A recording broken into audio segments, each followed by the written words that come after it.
ওকে, ফার্স্টে এটা হচ্ছে আমাদের টিজি এর একটা ডেটা যেটা আমি পেয়েছি। জি ভাই। আচ্ছা, তো এখানে লটস অফ ডেটা আছে, বাট অ্যাকচুয়ালি আমাদের টিজে গ্রাফটাতে কোন ডেটাটা লাগবে?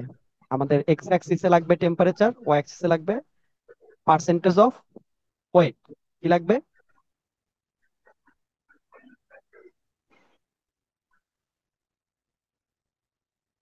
আমাদের ওয়াই অ্যাক্সিসে লাগবে পার্সেন্টেজ অফ ওয়েট, আর পার্সেন্ট। এক্স অ্যাক্সিসে লাগবে হচ্ছে টেম্পারেচার। তো এইখানে টাইম কি আমাদের লাগবে? টাইম লাগবে না।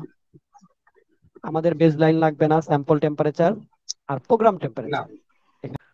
ওকে, তাইলে আমাদের ওয়েটটা যাবে কি ওয়াই অ্যাক্সিসের ভ্যালু, আর স্যাম্পল টেম্পারেচার যাবে এক্স অ্যাক্সিসের ভ্যালু। ওকে, তো এখন ওয়েটের এই ভ্যালুটা আমাদের দরকার নাই, আমাদের দরকার হচ্ছে পার্সেন্টেজ, পার্সেন্টেজ অফ ওয়েট। তো সেজন্য আমাদের এই ভ্যালুটাকেই পার্সেন্টেজ বানাইতে হবে। কিভাবে? আমার এটা যেহেতু টেম্পারেচারটা সবচেয়ে কম, টেম্পারেচার সবচেয়ে কমের জন্য আমার ভ্যালুটা হচ্ছে সবচেয়ে বেশি থাকবে, এটাই স্বাভাবিক, 100%। তো টেম্পারেচার কমে যেটা আছে সেটা যেটা হবে, এটাকে যদি আমি 100% ধরি, তাহলে যত টেম্পারেচার বাড়বে কত পার্সেন্ট হবে সেটা আমরা দেখবো। আচ্ছা ঠিক আছে, আমরা এটাকে যদি পার্সেন্টেজ বের করতে চাই, জি তাহলে আমাদের দেখতে হবে 100% করতে গেলে আমার এই ভ্যালুটা, সরি এই ভ্যালুটা, আমরা পরেরটা নিচ্ছি। আমার 26.0347 এটা গুণ করতে হবে। আমি যদি এই ভ্যালুর সাথে এটাকে গুণ করি, তাহলে এটা আমার কি দিচ্ছে? 100% ভ্যালু। এটা আমরা লক করে দিব যাতে আমার এই ভ্যালুটা কখনোই চেঞ্জ না হয়। আচ্ছা, তো জাস্ট আমি ডাবল ক্লিক করলেই হবে। তো এই ভ্যালু আর এই ভ্যালু, এই দুইটা অরিজিন প্রোতে নিয়ে যাব। আমার আর কোনো কিছু দরকার নেই। অরিজিন প্রোতে কপি করার নিয়মটা হচ্ছে, উপরে দেখো 4টা ঘর ফাঁকা আছে। সো জি ভাই। হিসাব করে এর মধ্যে আবার দেখা যাচ্ছে যে প্রথমটাতে নাম, ইউনিট, কমেন্ট। তো এই অনুযায়ী তুমি হচ্ছে এখানে লিখতেও পারো, এই যে উপরে লিখতেও পারো। 4টা ঘর আছে। তো এখানে কিছু করার আপাতত দরকার নাই, এটা কপি করে নিয়ে যাই, তারপর দেখবো না। আচ্ছা দেখি এই ভ্যালুটা কপি হয় কিনা, নাকি হচ্ছে ফর্মুলা কপি হয়, সেটা দেখতে হবে। কপি কি হয়েছে? নর্মালি একটা প্লট দাঁড় করো, জাস্ট এটা প্লট করো, দেখো কি আসে। ওকে, আমরা দেখি কি আসলো। এই যে নিচে একটা বেস লাইন আসছে, এটাও রিমুভ করতে হবে। আচ্ছা, এটা অ্যাকচুয়ালি কোনো ভ্যালিড ভ্যালু না, ঠিক আছে? তো আমরা এটা ডিলিট করে দিই। আমার কথা কি বুঝছো? বুঝতে পারছি ভাই।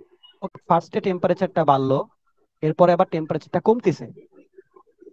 তো আমরা শেষের থেকে যদি কিছু ডেটা ডিলিট করে দেই, তাহলে আমাদের এই বেস লাইনটা কি হবে? চলে যাবে। চলে যান। লিখে নিবো আমরা, লং নেম লিখবো। লং, আমরা গ্রাফের দিকে তাকাবো, ঠিক আছে? যে এখানে লিখলে গ্রাফটা দেখো চেঞ্জ হয়ে যাচ্ছে। তো লং নেমটা কি? আমার এক্স অ্যাক্সিস এর লং নেম হচ্ছে টেম্পারেচার। জি ভাই। দেখছো কি হয়েছে? চেঞ্জ হয়ে গেছে এটা। জি ভাই। ওকে, এটা হচ্ছে ওয়েট। জি ভাই। ওয়েট। ওকে, ইউনিটটা কি? Degree Celsius. ডিগ্রি জি ভাই। Celsius Celsius. এর মধ্যে হচ্ছে আমার আবার এটা আবার হচ্ছে সাফিক্স আকারে আসবে, প্রেফিক্স আকারে আসবে। ওয়েটটা হচ্ছে পার্সেন্টেজ। তো জি ভাই। চেঞ্জ হয়েছে এখানে। জি ওকে, ভাই। আর অ্যাকচুয়ালি কমেন্টসটা কি? কমেন্টসটা হচ্ছে এটা কিসের গ্রাফ? এটা আমাদের কোন একটা স্যাম্পলের গ্রাফ। আমি বললাম এটা কম্পোজিট, ঠিক আছে? সো যে কোনো একজন জি ভাই। কম্পোজিট লিখে দিলেই হবে।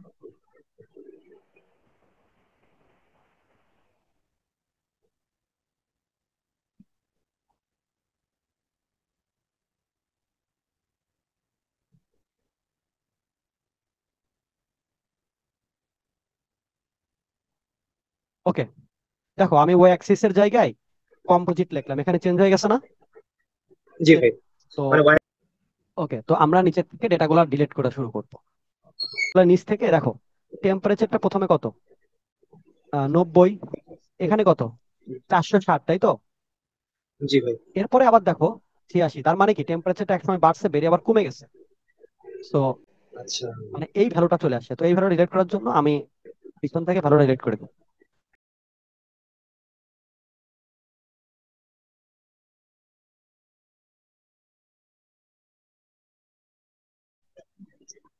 আচ্ছা, তারপরও আমরা দেখব এই যে এটাই এটাই মূলত শেষ।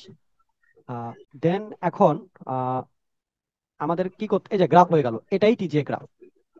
কথা বুঝছো? আচ্ছা ভাই, ঠিক আছে। ওকে। জি ভাই।